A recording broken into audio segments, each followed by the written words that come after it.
¿Qué hay, gente? ¿Cómo están? Bienvenidos otra vez a este canal.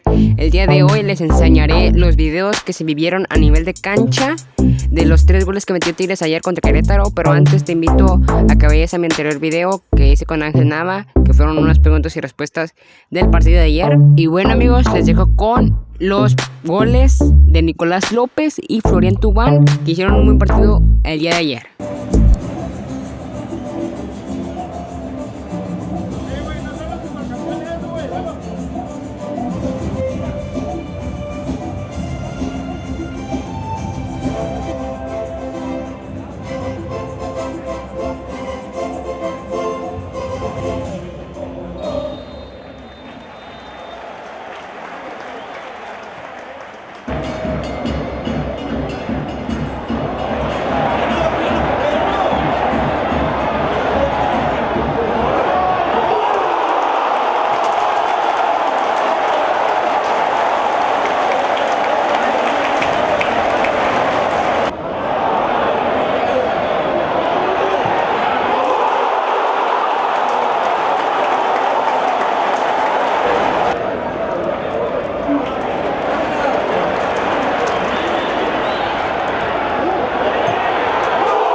Bueno, amigos, no queda más que decir más que se aventó un buen partidazo ayer Nico López y Leo Fernández, la dupla uruguaya, y pues el gol de Florian. Y bueno, amigos, hasta aquí el video de hoy. Síganme en mis redes sociales, abajito el link en la descripción. Adiós.